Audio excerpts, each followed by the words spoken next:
Being a descendant of the first Spanish settlers to establish a homeland north of New Spain, I have been troubled by the mainly negative stories of my people. The emphasis given about our story has not provided a balanced perspective, as most everyone else's stories are given care and balance, but why not our story? I am from the Spanish settlers who wrote their story in our Spanish language. Our journey started in the winter of January 26, 1598, when Don Juan de Oñate y Salazar led the expedition of approximately 560 settlers, consisting of families, soldiers, and 11 Franciscan friars and brothers from San Jerónimo, Nueva España. Struggling to survive the bitter cold of the Little Ice Age winter, and by spring the barren, hot, dry land of Nuevo Mexico, they mourned as they buried their dead and hoped that this journey would not be in vain.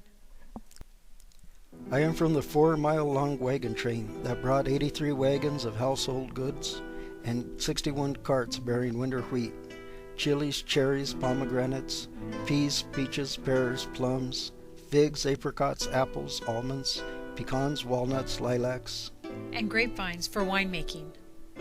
We brought over 6,000 head of domesticated animals, the horse, cattle, introducing the longhorn.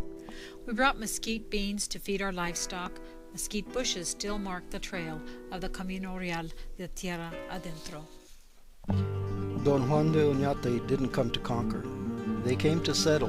Don Juan de Oñate called together the leaders from all 130 known pueblos to negotiate and establish treaties, guaranteeing their protection and title to their lands, in return for allowing the Spanish to settle. Except for 2 pueblos, the treaties were kept for 80 years until the St. Lawrence Day Assault Massacre on the Spanish in 1680.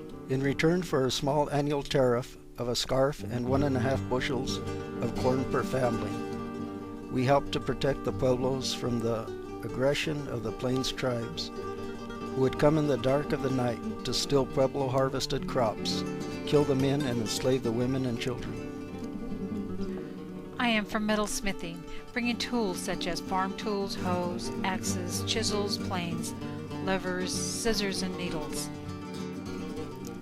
Bakers using wheat and the horno, we practiced and taught mapping techniques, building and brick making, horno oven construction, the weaving loom, the carding techniques, printing, writing, literature, poetry, and enacted plays. We sang and celebrated with European musical instruments and dances. The friars came to teach the gospel to the pueblos, but they also taught advanced agricultural techniques, established the acequias, and taught writing, music, singing, and how to read the Bible. The pueblos helped to feed the Spanish for the first 3 years, but finally by the 3rd year the wheat brought was enough to feed themselves. 400 plus years and we are still living in our homeland, preserving our Spanish New Mexican culture. En esta tierra del encanto.